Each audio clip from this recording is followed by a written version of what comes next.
the roster, I Yeah, guess, heading into the playoffs because like I mentioned, we saw Sandin take on a prominent role in this game. He played with TJ Brody, and that pair was phenomenal. yeah, they look And good. Sheldon Keefe sang the praises of Sandin and Brody after that game.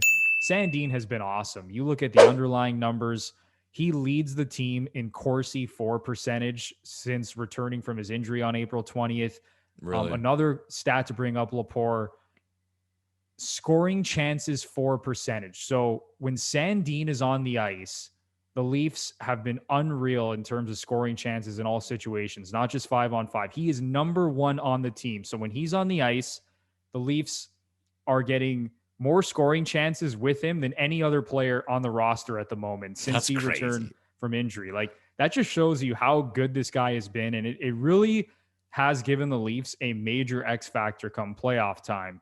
Awesome. And another thing, Lepore, is the forward group because as we know, Hyman is out right now, Yeah. and it remains to be seen when he's going to be back from his sprained MCL. So the question I'll pose to you is, how do you see this playoff roster shaking out with the top six? Let's start with the forwards first. Sure. How do you see things shaking out once Hyman comes back from injury? I have absolutely no clue because I was the first one on this show that, based on the evidence I had gathered from people who, are kind of tied to the Leafs or anything I'd read, that there was no way Foligno was going to stay on the top line. And they're 4-0. Even, I mean, Foligno didn't play that game, but they're 4-0 since Foligno was acquired. Or I shouldn't say acquired, since games he's actually played. And he's been on that top line. So why would you change something that's working? He made a great play the other night to get the puck to Marner before Marner was able to get it to Matthews. It's working. The one thing, and maybe it's just hope, the Galchenyuk thing, man. Like he scored last night, but I'd mentioned last week that I don't like it. Like I don't think he brings what that line needs. And when I say that, I mean Nylander and Tavares. He's been a great acquisition for the Leafs. He's fit in nicely, but I think in an ideal situation, he's on the third line. So with me saying all that, is it Foligno, Marner, Matthews, Hyman, Tavares, Nylander? I mean, that's pretty fucking nice. And then you go down, and then if you've Galchenyuk on the third line, and then whatever they want to do on the fourth line. I mean, they had that like the Spezza Thornton thing seems to be pretty established, and then we're seeing centers bounce in and around there, whether it's Engvall or Brooks. But and again, like Engvall scored this week, but I mean, so did Brooks. Brooks had a few, but I think Engvall, like he's slowly going to see his time in this lineup be released. Robertson, can we say that Robertson's done? Like they're not going to play him simply because of the year of ELC? You think it's safe to Yeah, say I that? think at this point, and I just think there's honestly players playing better ahead of him Yeah, and bringing more to the table. And I you like forget he's a Robertson. teenager, is Yeah, what it he's is, still a right? young guy. I mean, there's no reason, based on the way the team is constructed right now, with all the veterans they have and all the skill they have in the top six. Honestly, yeah, at this point, I don't really see a spot for Robertson, especially in the playoff lineup. Yeah. So there's gonna be a lot of, and again, maybe this is a stupid conversation altogether, because maybe we're gonna see in the playoffs what we're seeing in the regular season. We're gonna see a lot of switches and changes, or like, let's face it, it's unlikely this team remains perfectly healthy over the course of the rest of the season and hopefully a deep playoff run. So they're not gonna have a choice but to organize things in certain ways. But the way it is now, I mean, the way it is now, I think it's safe to say that Gouch would be put down if Hyman was in the lineup. So it's that top six I said before of 34, 16, Foligno and Tavares, Nylander, and Hyman. But we'll see again. You think there's any chance they would play with Tavares, Foligno, Nylander? I think so. I think that's definitely in play. And I heard on one of the broadcasts, I can't remember exactly who it was, whether it was a TSN or Sportsnet broadcast, but um, they said, whoever it was, said that they had talked to Sheldon Keefe, and his ideal scenario was actually having Foligno play on the second line with Tavares and Nylander, which makes Oh, a lot okay. of sense I didn't even because know that. Okay. you figure when Hyman comes back, he could slot into that top line with Matthews and Marner. But like you said, Lepore, the way Foligno's been playing on that top line, 4 assists in 4 games, he's fit in nicely. He knows his role on that line, and that's worked really well. So let's say that Foligno and Hyman are locked into top 6 roles. The big question, like you brought up, is what happens now with Alex Galchenyuk? Because, even going back to the trade deadline and what Kyle Dubas was saying, how, listen, the emergence of Alex Galchenyuk has changed the way that, we've thought about approaching the trade deadline, how they didn't go out and acquire, Taylor Hall or another like high skill top 6 forward. They got a guy like Nick Foligno who can play anywhere in the lineup, right? But now the way that Foligno's fit in with the 2 big boys on the first line, it's like, what do you do with Galchenyuk? Because if you move him down, then somebody else has to come out of the lineup. Because right Right. now, that fourth line with Spezza, Thornton, and Brooks, they have looked really good. And Mhm. I think there's no reason to mess with that. So then when you look at the third line, right now it's Mikheyev, Kerfoot, and Wayne Simmons. Mhm. So What's what gonna do you happen, man? what do you do with Alex Galchenyuk? And listen, Hyman with his sprained MCL, I know he's back skating. We have no idea when he's actually going to be like 100% ready to go. And based on the way the Leafs have been playing, there's no reason to rush him back. So, I mean, is there a chance that Hyman misses the beginning of the playoffs? I mean, I guess there is a chance. I think he'll probably be back come playoff time, but maybe we see Galchenyuk just stay in that top 6 role. And then when Hyman comes back, Galchenyuk's a healthy scratch at that point. I mean, that's in play. There's a Yeah. lot of things in play. And like you brought up, Lepore, I think it also just comes down to like injuries and sort of, you know, who knows what's going to happen. If someone in the bottom 6 gets injured, that could change things. And at the end of the day, the Leafs and Sheldon Keefe specifically, he's going to have a ton of options to play with here.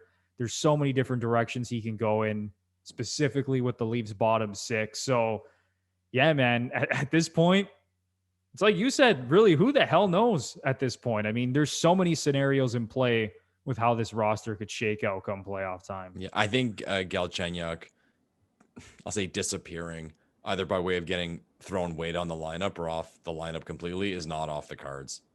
Like I saw someone bring that up on Twitter and they got attacked, but I kind of agree with them. Is that why is that off the cards?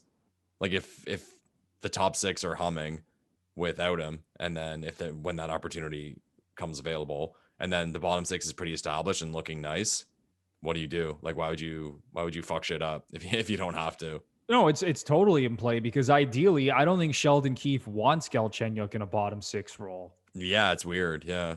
I mean, would it be nice to have that skill and offense lower down in the lineup? Yes, but like we've talked about countless times, like you've brought up, Lepore, we know that Sheldon Keefe prioritizes responsibility, strong defensive play in that bottom 6. So really, Galchenyuk could be the odd man out. It's totally in play, and I think it's just all going to come down to how fast Hyman recovers from this injury.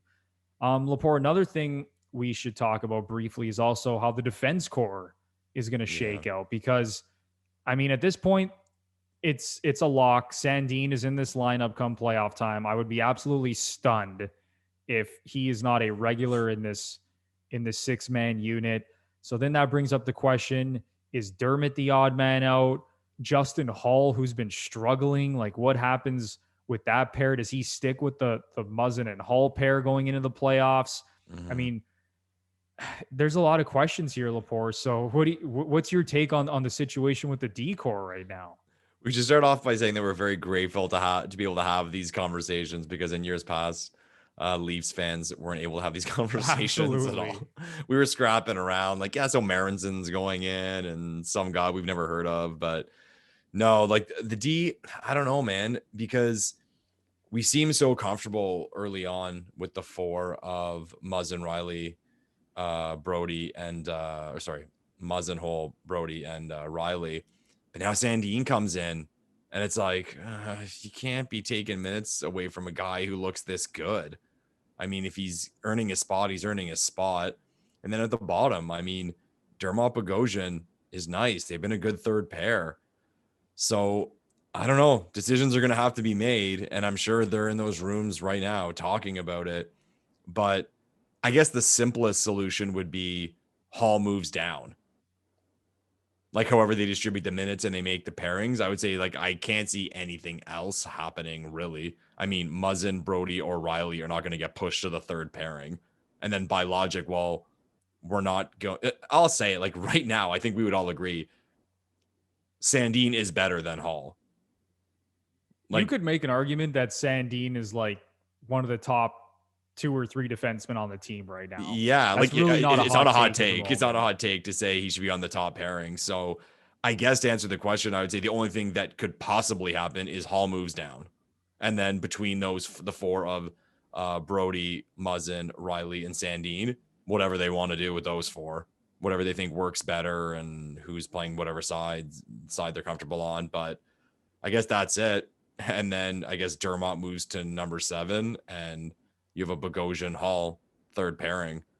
I mean, I wish I had more to say about it, but I don't really. Like there's only so much ice time to go around, and you can't be taking away from guys who are playing that well and for what's working.